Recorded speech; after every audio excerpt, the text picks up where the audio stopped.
Hello बच्चों, कैसे हो आप सभी। आज की इस वीडियो जो हम लोग देखेंगे क्लास 10th वालों के लिए यहाँ पे मैथमेटिक्स गणित का क्वेश्चन पेपर जो भी छात्र 2025 में एग्जाम देने वाले हैं 18 फरवरी को, चाहे आप प्रथम पाली में दे रहे हो या बच्चे या फिर द्वितीय पाली में, दोनों छात्रों के लिए ये वीडियोज़ काफ़ी इंपॉर्टेंट होने वाले हैं। इसलिए इस वीडियो को अंत तक सारे देखना। मैं फिर से बता रहा हूँ बच्चा, ये जितने भी क्वेश्चन मैं आप लोग को यहाँ पे बता रहा हूँ ये सारे के सारे इंपॉर्टेंट है और लगातार आप लोगों के एग्जाम्स में यहाँ से पूछे जाते रहे हैं। ठीक है, तो ये सारे क्वेश्चंस बिहार बोर्ड के क्वेश्चंस हैं जो आप सभी को 18 फरवरी को मैथमेटिक्स में यहाँ से आने वाले हैं। ठीक है, तो वीडियो को लाइक कर लेना, चैनल को सब्सक्राइब कर लेना, ताकि इसी तरीके से हम लोग नए वीडियोज़ का नोटिफिकेशन आप लोग को मिलते रहेंगे। तो चलिए हम लोग यहाँ पे शुरू करते हैं। टोटल आप लोग को 100 ऑब्जेक्टिव यहाँ पे रहेंगे, जिसमें से आपको सिर्फ और सिर्फ कितना का जवाब देना बच्चे, 50 का।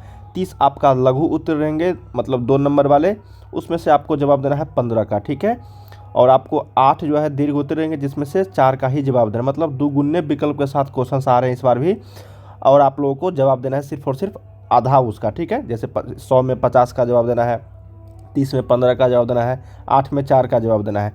तो ये आप लोगों के लिए काफ़ी अच्छी बात हो जाती है बच्चे, क्योंकि जो आप लोगों को आता है उसी का आप लोग आंसर यहाँ पे कर सकते हो। तो चलिए हम लोग यहाँ पे शुरू करते हैं। पूर्णांक 100 मार्क्स रहेगा। ठीक है, बिना किसी देरी के हम लोग शुरू करते हैं। और फिर से बता रहा हूँ, वीडियो को अंत तक सारे देखना, एक एक प्रश्न आप सभी के लिए इंपॉर्टेंट होगा।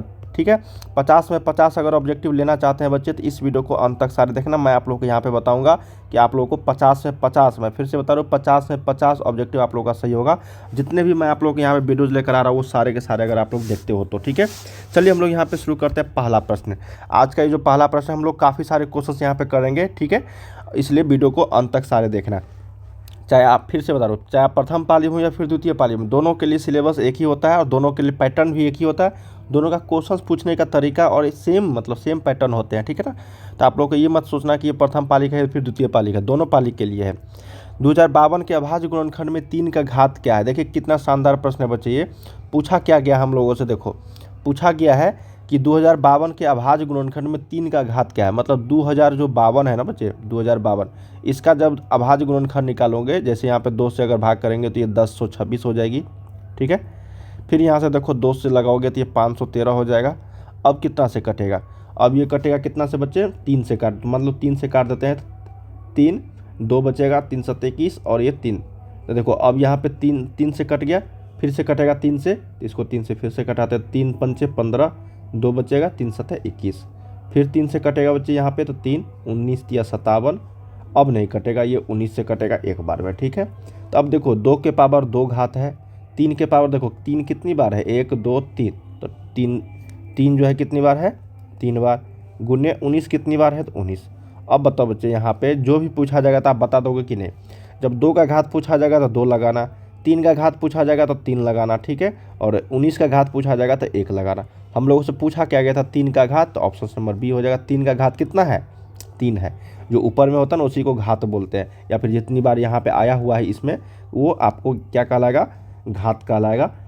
ठीक है ना, तो इस तरह के प्रश्न आप लोगों से पूछे जाते हैं कि कोई भी संख्या दे दिया जाएगा और बोलेगा कि इसका अभाज्य गुणनखंड करो, और उसमें 2 का घात, 5 का घात, 3 का घात, 7 का घात, 9 का घात, ये सारे आप लोगों से पूछा जाता है। तो आप लोग इस तरह के क्वेश्चंस को अब गलती नहीं करोगे, उम्मीद करते हैं। अगला प्रश्न हमारे पास है बच्चे कि निम्नलिखित में से किसका दशमलव प्रसार शांत नहीं है। शांत नहीं है तो क्या होगा, अशांत होगा। जब शांत नहीं है बच्चे तो ये क्या होगा, अशांत हो जाएगा ना। तो अब हम लोग को चूज करना है कि अशांत कौन सा होगा। अब हम लोग को क्या चूज करना है कि अशांत कौन सा होगा, अशांत। ठीक है, तो चलिए चूज करते हैं हम लोग अशांत कौन सा होगा। देखो 2 के पावर, और मैं आप लोग को एक चीज़ बता रखा था कि अगर p/q के रूप में कोई संख्या है और q का वैल्यू अगर 2 और 5 के रूप का है, ठीक है, 2 और 5 के रूप का है, तो वो हमेशा क्या होगा, शांत होगा। वो हमेशा क्या होगा, शांत होगा। और p और q में कोई भी उभयनिष्ठ गुणनखंड नहीं होनी चाहिए, कोई भी उभयनिष्ठ संख्या नहीं होनी चाहिए। ठीक है ना, तब वो क्या कहलाएगा, शांत। 2 और 5 के अलावा कुछ भी आ जाए, 2 और 5 के अलावा कुछ भी आ जाए तो वो हो जाएगा अशांत, मतलब शांत नहीं रहेगा। देखो इसमें हर, देखो 2 और 5 का है, ये बिल्कुल शांत हो जाएगा, ये क्या हो जाएगा, शांत हो जाएगा। देखो 2 और 5 है ना, नीचे में क्या है, 2 और 5, ये भी क्या हो जाएगा, शांत हो जाएगा। अब देखो 2 और 5 यहाँ भी है, मतलब 2 के पावर 2 गुने 5 के पावर 2 है ना, 2 और 5 का गुणनखंड होनी चाहिए तब वो शांत कहलाएगा, तो ये भी क्या होगा, शांत होगा। अब इसमें देखो बच्चे 2 के पावर 4 तो है, लेकिन उसके साथ क्या आ गया, 7 आ गया। मैं आपको क्या बताया था, 2 और 5 के रूप का होना चाहिए, लेकिन यहाँ पे तो 7 आ गया, इसलिए हम लोग बोलेंगे ये अशांत होगा। अशांत का मतलब ये होगा कि शांत नहीं होगा। अशांत का मतलब क्या होगा, शांत नहीं है। ठीक है, तो ये आंसर नंबर जो है 2 का सी हो जाएगा। बहुत ही इंपॉर्टेंट प्रश्न था बच्चे, और ये पूछा जाता है प्रश्न आप लोगों में। ठीक है, तो उम्मीद करते हैं मैंने आप लोगों को इतना टाइम दिया इस क्वेश्चन पे, आगे गलती नहीं करोगे। ठीक है, कौन सा शांत होगा कौन सा अशांत होगा। अगला प्रश्न है कि बहुपद इतना के शून्यकों का योग क्या होगा। यहाँ से शून्यकों का योग नहीं निकाल सकते, लेकिन जब इसी को थोड़ा सा तोड़ोगे बच्चे, देखो x से मल्टीप्लाई करोगे तो ये 2x² हो जाएगा, माइनस यहाँ पे हो जाएगा 5x, फिर -3। ठीक है, इसका शून्यकों का योग अब बताओ। मान लेते कि इनका शून्यक है अल्फा और बीटा। क्या है, अल्फा और बीटा है, अल्फा और बीटा इसका क्या है शून्यक। हम लोगों से अल्फा प्लस बीटा मतलब शून्यकों का योग पूछा गया है, तो शून्यकों का योग हम लोग जानते हैं 1000 साल पहले से -b/a। क्या बात जानते हैं, -b/a बच्चे, -b/a। अब देखो इसको तुलना करेंगे हम लोग किससे, ax² plus bx plus c से। ठीक है, तो alpha plus beta, minus B के जगह पे क्या है माइनस, बी के जगह पे पहले से है माइनस। ठीक है, -5 हो जाएगा, बट्टा में a की जगह पे है 2, तो ये हो जाएगा कितना 5, माइनस माइनस प्लस हो जाएगा, तो 5/2, 5/2 इसका सही उत्तर हो जाएगा। बहुत सारे छात्र यहाँ पे -5/2 लगा देते हैं, जो बिल्कुल गलत हो जाएगी बच्चे, क्योंकि देखो -b/a तो ये तो फार्मूला का क्वेश्चन है, फार्मूला में है माइनस लगा, लेकिन यहाँ से पहले से ही क्या हुआ माइनस लगा हुआ इक्वेशन में भी, इसलिए माइनस माइनस क्या हो जाएगा प्लस हो जाएगा। ठीक है ना, तो ध्यान देने वाली बात यहाँ पे ये थी। तो 3 का सही उत्तर डी हो जाएगा। 4 नंबर देखते हैं कि यदि समीकरण p2x² प्लस px -3 बराबर 0 का एक मूल -3 हो तो p का मान क्या होगा। एक मूल अगर -3 है ना, तो हम लोग क्या करेंगे, इस इक्वेशन में -3 x के जगह पे पुट करेंगे, तो 2 गुने -3 का होल स्क्वायर प्लस p, और x के जगह पे -3 बराबर 0। इसको हल कर दो बच्चे, 3 तिया 9 हो जाएगा, और माइनस माइनस प्लस हो जाएगा, तो 9 दूनी 18 हो जाएगा। ये माइनस में ये 3p हो जाएगी, फिर -3 बराबर 0। जब इसको हल करोगे तो ये हो जाएगा 15 - 3p, क्योंकि 18 में से 3 घट जाएगा ना, तो ये 0 हो जाएगा। अब 3p को इस साइड लेकर जाओ तो 15 बराबर 3p, यहाँ से p का वैल्यू निकालोगे बच्चे तो 15/3, ये हो जाएगा 5 तिया 15, तो p का वैल्यू क्या आ जाएगा 5, p का वैल्यू 5 आ जाएगा, p बराबर 5। ठीक है, 4 का सही उत्तर क्या हो जाएगा सी। नेक्स्ट हमारे पास है, कहा गया है यहाँ पे बहुपद ax² - bx प्लस c के शून्यक अल्फा और बीटा है, तो अल्फा डॉट बीटा का वैल्यू क्या, मतलब अल्फा इंटू बीटा का वैल्यू क्या होगा। देखो ये तो व्यापक रूप नहीं है, इसको व्यापक रूप में कन्वर्ट करेंगे, ax² प्लस में होता है bx प्लस c, ये होता है व्यापक रूप। इसको तुलना करेंगे इससे। ठीक है, a बराबर a दिया गया है, फिर b बराबर यहाँ पे देखो प्लस था ना, तो लेकिन क्वेश्चन में क्या देगा माइनस, तो b बराबर -b, और c बराबर कितना है c ही है। ठीक है, तुलना करना सीखो बच्चे, तुलना करना किस तरीके से है आप लोगों को करना है। तुलना जो है मानक रूप से स्टैंडर्ड फॉर्म से सीख जाओगे ना, तो आपको किसी भी तरह के बहुपद या फिर द्विघात समीकरण में दिक्कत नहीं आने वाली है। अब हम लोग को अल्फा इंटू बीटा पूछा है, अल्फा इंटू बीटा जानते हैं c/a होता है, तो c के जगह पे यहाँ भी c है और a के जगह पे यहाँ भी a है, तो ये हो जाएगा c/a, तो c/a ही इसका आंसर हो जाएगा, जो ऑप्शन नंबर आपको सी में है, यही करेक्ट हो जाएगा 5 का सी। 6 नंबर देखते हैं बच्चे, यहाँ पे कहा गया है कि निम्नलिखित में से कौन समांतर श्रेणी में है। अब बताओ समांतर श्रेणी में कौन सा है। देखो समांतर श्रेणी में बच्चे ये तो होगा नहीं, क्योंकि ये 2 के स्क्वायर है, 2 के स्क्वायर 4 हो जाएगा, 3 का स्क्वायर 9 हो जाएगा, 7 का स्क्वायर 49 हो जाएगा। ये कभी भी देखो समांतर श्रेणी को फॉलो कर रहा है नहीं, यहाँ 5 का अंतर यहाँ पे 40 का अंतर हो जाता है, तो ये तो होगा नहीं। अब देखो इसको x² x3, अब ये देखो कोई भी इसमें समांतर श्रेणी के वाली बात तो है नहीं, ये जीपी हो जाएगा। ये क्या हो जाएगा जीपी में है, क्योंकि दूसरा टर्म में से पहला टर्म को भाग देंगे तो x आएगा, फिर उसी तरीके से तीसरा टर्म में हम लोग दूसरा टर्म से भाग देंगे तो x आएगा, तो ये जीपी में है न कि एपी में। ठीक है, 1 3 5, देखो 1 3 5, यहाँ पे 2 का अंतर, यहाँ पे 2 का अंतर, तो ये हो सकता है बच्चे एपी में। एपी का मतलब समांतर श्रेणी में। ठीक है, अर्थमेटिक प्रोग्रेशन। 2 5 7, यहाँ पे तो 3 का अंतर है, यहाँ पे 2 का अंतर हो जाता है, ये भी क्या होगा आपका समांतर श्रेणी में नहीं होगा। क्या होगा, ये समांतर श्रेणी में नहीं होगा। लेकिन ऑप्शन नंबर डी जो है ये समांतर श्रेणी में है, 6 का सही उत्तर डी करेक्ट होगा। चलिए अगला देखते हैं बच्चे, कहा गया कि 1 + cot² theta into 1 - cos² theta का वैल्यू क्या होगा। सिंपल है, 1 + cot² थीटा हम लोग जानते हैं क्या होता है cosec² थीटा, कई बार मैंने आप लोग को बता रखा है ना, cosec² थीटा होता है। इनटू में है कितना 1 माइनस कॉस स्क्वायर थीटा होता है साइन स्क्वायर थीटा। अब बताओ sine square theta into cosec square theta क्या होता है। मैंने आपको कई बार बता रखा है कि इसका मान 1 होता है। क्या होता है 1, इसलिए ऑप्शन नंबर डी करेक्ट हो जाएगा। ये चीज़ मैं आपको बता रखा था बच्चे, ध्यान देने वाली बात यहाँ पे ये है कि साइन स्क्वायर थीटा प्लस में होता है कॉस स्क्वायर थीटा बराबर 1, ये बता रखा था। दूसरा मैंने आपको बता रखा था अगर सेक स्क्वायर थीटा देखने को मिले अब माइनस में आपको टेन स्क्वायर थीटा देखने को मिले तो ये भी क्या होता है आपका 1 होता है। अगर ये भी चीज़ बता रखा था कि अगर कॉसेक स्क्वायर थीटा और माइनस में अगर कॉट स्क्वायर थीटा देखने को मिले तो ये भी क्या होता है 1। अब यहीं से देखो कॉस ये इसी का मान निकाला है, इस कॉट स्क्वायर थीटा माइनस वाला को उस साइड भेजा था एक के बगल में, ये हो जाता है कॉसेक स्क्वायर थीटा बराबर 1, माइनस था इधर तो हो जाएगा प्लस में कॉट स्क्वायर थीटा। देखो यही चीज़ था जो हम लोगों ने यहाँ पे पुट किया, इसके बदले में क्या पुट किया कॉसेक स्क्वायर थीटा। अब 1 माइनस कॉस स्क्वायर थीटा कहाँ से आया तो यहाँ से आया, क्योंकि ये कॉस स्क्वायर थीटा को अगर उस साइड भेजेंगे तो 1 माइनस कॉस स्क्वायर थीटा हो जाएगा तो साइन स्क्वायर थीटा के इक्वल हो जाएगा। और एक चीज़ और जानते थे कि साइन थीटा इंटू में होता है कॉसेक थीटा बराबर 1, ठीक है। चाहे आपको पावर 3 हो या फिर 5 हो, ठीक है, दोनों में सेम पावर होनी चाहिए दोनों जगह, चाहे n तक पावर हो, कोई भी पावर हो दोनों में सेम होनी चाहिए तो वो 1 के बराबर हो जाता है। अगला देखते हैं बच्चे कि 5x square minus 4x plus 2 बराबर 0। ये चीज़ मैं आपको क्यों बता रहा है हर क्वेश्चन में जब भी त्रिकोणघात, क्योंकि ये इंपॉर्टेंट है बच्चे और ये आप लोग भूल सकते हो, ठीक है ना, ये भूल सकते हो तो आप लोग को भूलना नहीं है। इस तरह के प्रश्न आपको 3 से 4 देखने को मिलेंगे। अभी देखो ना आगे, अभी तो शुरू हुआ है ना, अभी तो एक क्वेश्चन मिला है, देखना आगे इस तरह के प्रश्न कितना मिलेंगे। इसलिए मैं आपको हर क्वेश्चन में जब भी क्वेश्चन आता है तो मैं आपको ये फार्मूला लिख के बता देता हूँ, क्योंकि बहुत ही इंपॉर्टेंट है और पूछा जाता ही रहा है इस तरह के फार्मूला से क्वेश्चंस। अगला है बच्चे कि 5x square minus 4x plus 2 बराबर 0 के विभक्तर क्या है। विभक्तर का मतलब होता है डिस्क्रिमिनांट, तो ये होता है 5x स्क्वायर माइनस में होता है 4x प्लस 2 बराबर 0। अब डी का वैल्यू देखो, विभक्तर को हम लोग डी बोलते हैं, डिस्क्रिमिनांट डी से निरूपित करते हैं। हम लोग जानते हैं डी बराबर होता है बी स्क्वायर में माइनस में 4ac, क्या होता है बी स्क्वायर में माइनस में 4ac। तो बी के जगह पे यहाँ पे क्या है बच्चे, देखो -4 है तो -4 का स्क्वायर करेंगे, न कि 4 का स्क्वायर। -4 है ना बी के जगह पे तो -4 रखेंगे, ठीक है। फिर यहाँ पे माइनस है 4 इंटू ए के मान 5 है और सी का मान 2 है बराबर 0 कर देंगे, ठीक है। तो अब देखो, या फिर 0 नहीं करोगे, 0 करोगे तो ये समान हो जाएगा ना मूल जो है बराबर और समान हो जाएगा, लेकिन सिर्फ और सिर्फ यहाँ पे विभक्तर बोला गया है। तो देखो -4 का स्क्वायर ये 16 हो जाएगा, फिर -4 दूनी 8 पंचे 40 तो -40, तो 16 में से -40 गया तो माइनस में कितना आ जाएगा 24, तो माइनस में 24 यहाँ पे सही उत्तर हो जाएगा, ठीक है। यहाँ पे तो मूल और ये कैसा प्रकृति है ये चीज़ तो पूछा नहीं गया, सिर्फ और सिर्फ डिस्क्रिमिनांट का वैल्यू पूछा गया, तो ये हो जाएगा -24। डी बराबर कितना हो जाएगा -24, ठीक है।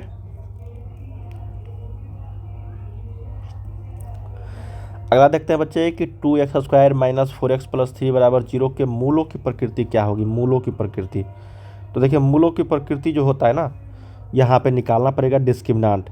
डिस्क्रिमिनांट डी का वैल्यू निकालना होगा विवेचक विभक्तर का, बी स्क्वायर माइनस में 4ac निकालना पड़ेगा। तो चलिए निकाल देते हैं हम लोग। बी के जगह पे है -4 तो -4 का स्क्वायर, -4 इंटू ए के जगह पे 2 और सी के जगह पे 3, 16 माइनस 4 दूनी 8, 8 3 24, तो -24 आ गया, तो इसका मतलब माइनस में 8 आ गया। -8 में 0 से ये छोटा है, जब भी 0 से छोटा होता है तो समझ लो वो वास्तविक नहीं होता है, क्या होता है नॉट रियल। तो ऑप्शन नंबर 9 का ए।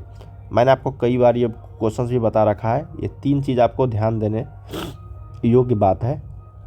जब डी का वैल्यू बराबर 0 है, ठीक है ना, ऐसे समझो डी का वैल्यू अगर 0 से बड़ा है तो मूल वास्तविक होता है। क्या होता है मूल वास्तविक होता है तथा असमान होता है। असमान का मतलब बच्चे बराबर नहीं होता है मूल, ठीक है। अगर डी का वैल्यू 0 के बराबर हो जाता है तो मूल तो वास्तविक होता ही है, मूल वास्तविक तथा बराबर, ठीक है, तथा बराबर भी होता है, तथा बराबर भी होता है। अगर डी का वैल्यू लेस देन 0 आ गया, मतलब 0 से छोटा आ गया बच्चे, तो मूल क्या होगा वो अवास्तविक होगा। मूल क्या होगा अवास्तविक होगा, ठीक है। तो यहाँ पे तो डी का वैल्यू देखो 0 से छोटा आ गया, तो इसलिए हम लोग यहाँ पे क्या बोलेंगे नोट रियल, वास्तविक नहीं मतलब अवास्तविक हो जाएगा। ठीक है, चलिए अगला देखते हैं कि निम्नलिखित में से कौन सा इस इक्वेशन का एक मूल है। मूल का मतलब बच्चे जो भी मान देंगे हम लोग उसको सेटिस्फाइड करेगा, जीरो के इक्वल आ जाएगा तो वही उसका मूल होगा। तो हम लोग इसको गुणनखंड विधि से निकाल सकते हैं क्योंकि छोटा इक्वेशन है। तो एक्स स्क्वायर माइनस में 3x + 2 बराबर 0। हम लोग इसको ऐसे लिख सकते हैं -2x माइनस में x + 2 बराबर 0, क्योंकि मल्टीप्लाई करके 2x² भी आ जाएगा, जोड़ के -3x भी आ जाएगा। यहाँ से x कॉमन लेंगे तो x - 2, -1 कॉमन लेंगे तो x - 2 बराबर 0 हो जाएगा। अब देखो x - 1 इधर आ गया, x - 2 इधर आ गया, बराबर 0 हो गया। एक बार क्या करेंगे, x - 1 बराबर 0 रखेंगे। एक बार क्या करेंगे बच्चे, x - 2 बराबर 0 रखेंगे। x बराबर 1 आ जाएगा ये, और x बराबर यहाँ पे 2 आ जाएगा। ठीक है, अब देखो 1 और 2 यहाँ पे ऑप्शंस में है, या तो 1 रहता या तो 2 रहता। ठीक है, या तो दोनों रहता ऑप्शंस में, तो इनमें से एक से अधिक वाला ऑप्शंस हो जाता। तो यहाँ से 2 जो है ये करेक्ट आंसर हो जाएगी, क्योंकि 2 यहाँ पे है ना, 2 मूल इसका हो जाएगा। ठीक है, अगला देखते हैं कि निम्नलिखित में से किसका गुणनफल एक परिमेय संख्या होगी। परिमेय संख्या का मतलब जिसका हम लोग रूट निकाल सकते हैं बच्चे, रूट परफेक्ट स्क्वायर हो। ठीक है, परफेक्ट स्क्वायर जिसका वर्ग निकाल सकते हैं, वर्ग निकाल सकते हैं। ठीक है, वर्गमूल क्या कर सकते हैं हम लोग, वर्गमूल निकाला जा सकता है, मतलब परफेक्ट स्क्वायर हो। क्या हो, परफेक्ट स्क्वायर। परफेक्ट स्क्वायर मतलब रूट अंडर में जो मान हो वो परफेक्ट स्क्वायर के रूप में हो। ठीक है, जैसे 16 हो गया, 25 हो गया, 36 हो गया, ये सारे। अब देखो रूट अंडर 3 और रूट अंडर 5 को मल्टीप्लाई करोगे तो रूट अंडर 15 आएगा। रूट अंडर 8 और रूट अंडर 2 को मल्टीप्लाई करो तो 16, इसका मान 4 आ जाएगा। रूट अंडर 7 रूट अंडर 9 ये हो जाएगा रूट अंडर 63 हो जाएगा, ये हो जाएगा रूट अंडर में 18। अब बताओ कौन सा परफेक्ट स्क्वायर है, यही तो था 16। ऑप्शन नंबर सी हो जाएगा, जो परिमेय संख्या कहलाएगा। क्या कहलाएगा बच्चे, परिमेय संख्या। ठीक है ना, बाकी सारे अपरिमेय संख्या हो जाएगी। निम्नलिखित में से कौन 154 का भाज्य गुणनखंड है। 54 का भाज्य गुणनखंड, 54 का फैक्टर कर लो, ये हो जाएगा कितना, 27। 3 से लगाओगे 9 × 27, 3 से लगाओगे बच्चे तो 3 9 में, अच्छा 154 है। देखो 54 का नहीं, 154 है बच्चे, 154। ठीक है, 2 ये हो जाएगा कितना, 7 77 हो जाएगा। फिर 7 से 11, ये हो जाएगा 2 × 7 × 11, यही हो जाएगा 2 × 7 × 11। ऑप्शन नंबर आपको सी जो है यही करेक्ट है। ठीक है, निम्नलिखित में से कौन एक घातीय समीकरण, एक घात वाला कौन सा बताओ। इसमें द्विघात है। ठीक है, ये भी द्विघात है, ये भी द्विघात है, ये भी एक घात नहीं है बच्चे। देखो बहुत सारे छात्र बोलेंगे सर ये तो एक घात वाला है, ये भी द्विघात नहीं है, ये द्विघात नहीं है बच्चे। ठीक है ना, क्योंकि यहाँ पे देखो अगर इसको हल करोगे ना तो ये हो जाएगा x² प्लस में 2x प्लस में 1 अब बराबर है x² प्लस में 4x प्लस में 2। देखो ये दोनों साइड इक्वल है ना, अगर इस साइड लेकर आओगे तो माइनस में आ जाएगा, तो इसलिए हम लोग इसको पहले कटा देते हैं। और इस साइड लेकर जाओगे तो ये हो जाएगा 2x प्लस 1 बराबर 0। तो ये एक घात वाला समीकरण है। और बोलोगे सर ये क्यों नहीं है, तो देखो ये तो आप आपस में कट जाएगा क्योंकि बराबर है दोनों साइड। अब बचेगा 5 + 7 मतलब 7 - 2 बराबर 0। तो ये कभी हो ही नहीं सकता बच्चे, तो इसलिए हम लोग इसको क्या बोलेंगे, ये कोई भी समीकरण नहीं है। क्या है, ये कोई भी समीकरण नहीं है क्योंकि दोनों साइड इक्वल है x का वाला, और ये तो द्विघात है, ये भी द्विघात है। तो ऑप्शन नंबर बी के साथ जाएंगे। बहुत सारे छात्र क्या करेंगे ना, हड़बड़ी में ऑप्शन नंबर ए को टिक कर देंगे, जो आप लोगों को गलत हो जाएगा। क्या हो जाएगा, गलत हो जाएगा। तो यहाँ पे जो 13 का सही उत्तर हो जाएगा बी हो जाएगा बच्चा। क्या हो जाएगा, 13 का बी। अगला देखते हैं कि निम्नलिखित में से कौन सा द्विघात समीकरण है। अब द्विघात समीकरण है, देखो यहाँ तो ये तो होगा नहीं क्योंकि आपस में कट जाएगा, ये भी नहीं होगा। ये हो सकता है क्या बच्चे, ये भी नहीं होगा क्योंकि यहाँ से अगर हम लोग हल करेंगे, देखो x अगर एलसीएम लेंगे तो x² अब माइनस में 1, और इस साइड मल्टीप्लाइंगे तो x³ हो जाएगा ये।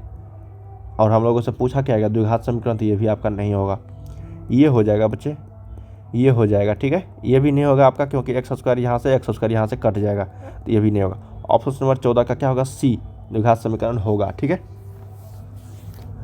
कई बार मैंने आपको बता रखा है पिछले वीडियोज में भी कि द्विघात समीकरण को कैसे पहचाना जाता है।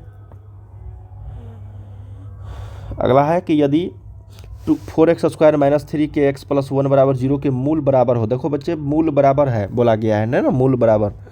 तो मूल जब बराबर होता है तो हम लोग क्या करते हैं, डी का वैल्यू जीरो करते हैं, क्या करते हैं, डी का वैल्यू जीरो करते हैं।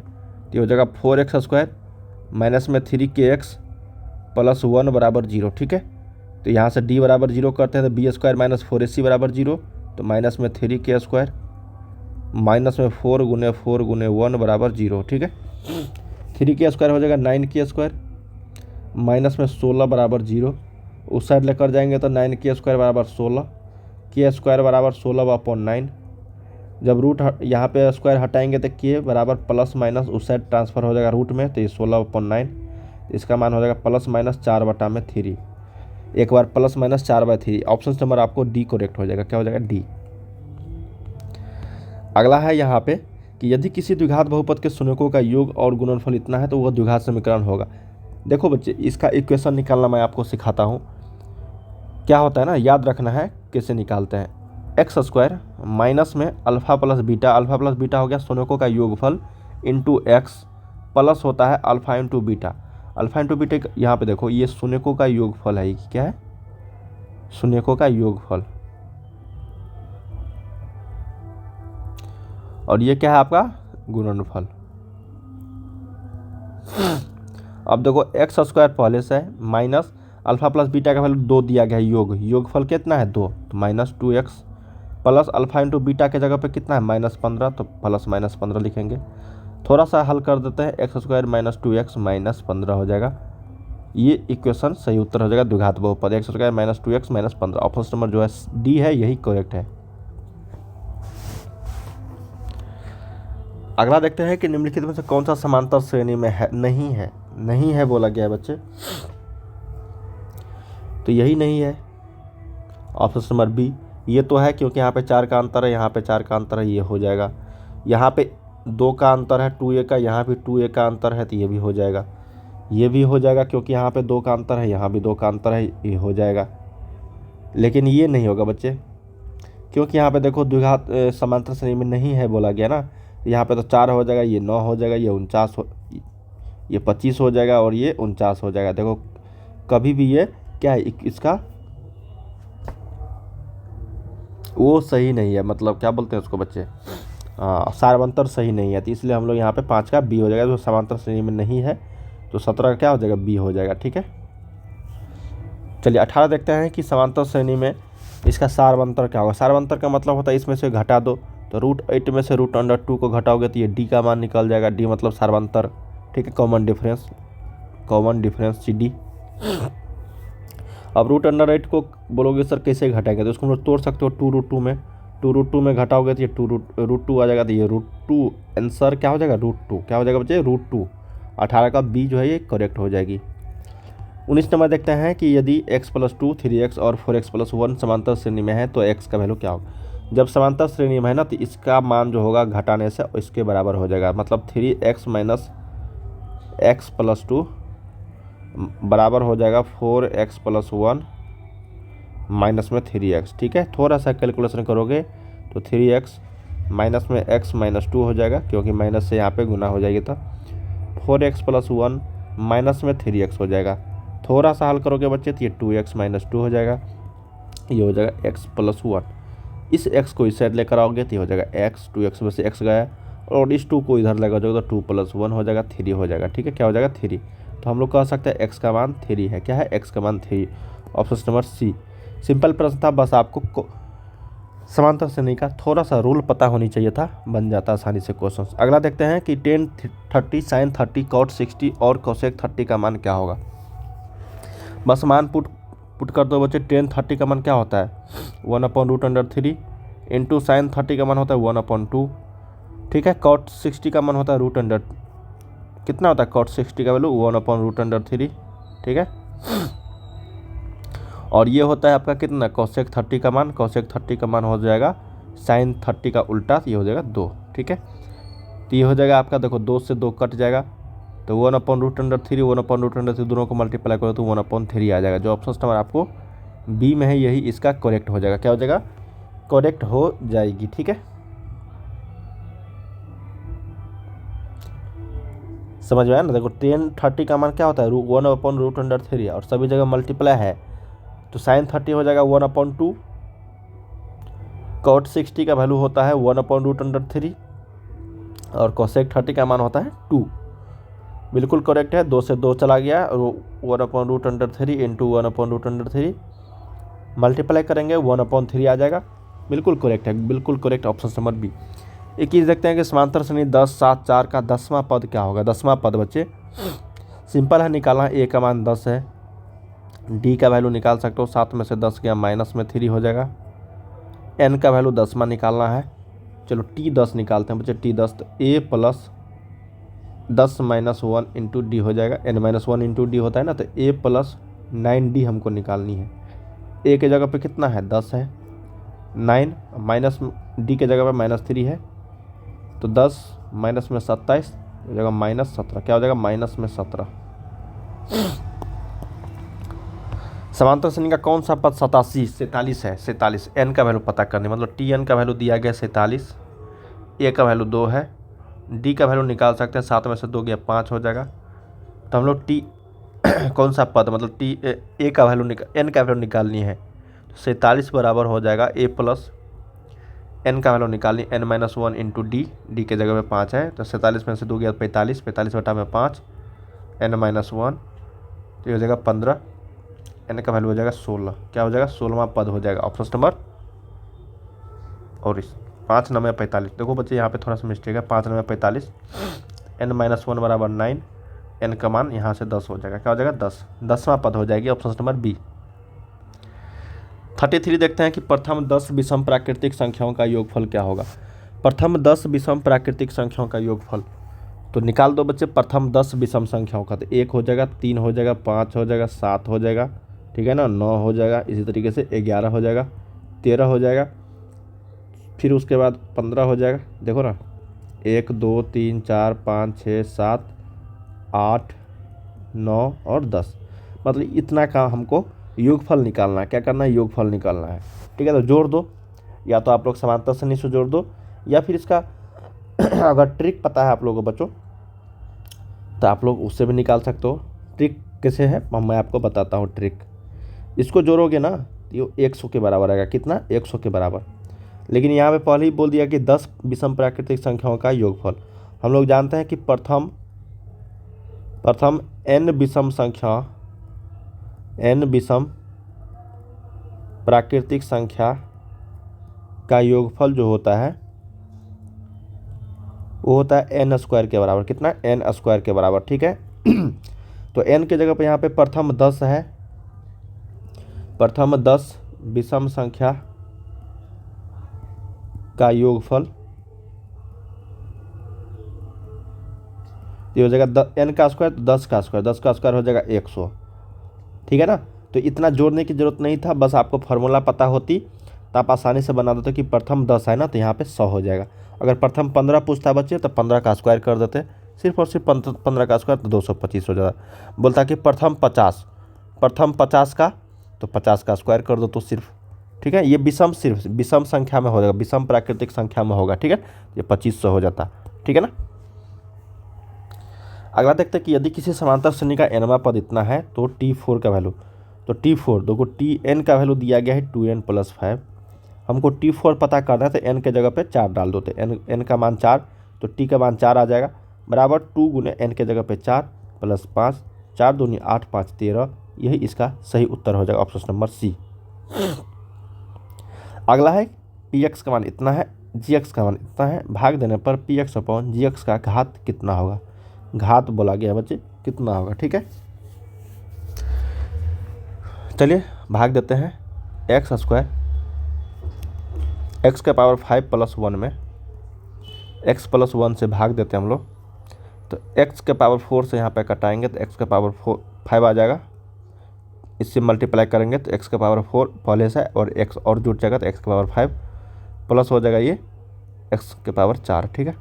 ये घटाएंगे तो कट जाएगा आपस में, बचेगा हमारे पास x के पावर 4 + 1, ठीक है। फिर हम लोग भाग करेंगे तो माइनस में x³ से भाग करेंगे, तो -x के पावर 4 माइनस में x³, ठीक है। तो ये कट जाएगा आपस में, प्लस प्लस कट जाएगा तो x³ + 1। अब x² से हम लोग क्या करेंगे, गुना करेंगे इसमें, तो हो जाएगा कितना x के पावर क्यू और प्लस x², ये हो जाएगा माइनस माइनस, आपस में कट जाएगा, बचेगा क्या माइनस में एक्स स्क्वायर प्लस 1। देखो घात का मतलब क्या होता है, मैक्सिमम घात। जब भाग दोगे ना तो मैक्सिमम घात यही आएगा, क्या आएगा 4 आएगा, ये और नीचे तक जाएगा बच्चे, ठीक है ना। तो हम लोग को मैक्सिमम घात पता करना है, घात का मतलब क्या होता है मैक्सिमम। तो देखो घट रहा है, 4 से 3 आ रहा है, 3 से 2 आ रहा है, फिर 2 से 1 आएगा, ठीक है ना। तो मैक्सिमम घात कितना है 4 है, तो यही इसका आंसर हो जाएगा 4। इतना करने की ज़रूरत भी नहीं था हम लोगों को, मैं आपको सिखा रहा था किस तरीके से हम लोग यहाँ पे निकाल सकते हैं घात, ठीक है। तो बच्चे हम लोगों ने यहाँ पे 1 से लेके 25 तक प्रश्न किए हैं, जो आप लोगों के लिए एग्जाम के लिए काफ़ी इंपॉर्टेंट था। इसके आगे क्वेश्चन हम लोग अगले वीडियो में बहुत जल्द कवर करने वाले हैं। चैनल को सब्सक्राइब कर लेना, ठीक है। मैं पार्ट बाय पार्ट आप लोगों को अपलोड कर रहा हूँ, ठीक है ना, 25-25 करके, ठीक है ना। तो मिलते रहना, काफ़ी सारे क्वेश्चंस आप लोगों को यहाँ पे मैं बताऊँगा बहुत ही जल्द। यहाँ से 26 हम लोग अगले वीडियो में कवर करेंगे, ठीक है ना। 26 का आप लोग 26 का जवाब दो कमेंट बॉक्स में, क्या होगा 26 का जवाब देना। मैं 26 से अगले वीडियो में बहुत जल्द लेकर आ रहा हूँ, ठीक है। बाय बाय सभी को।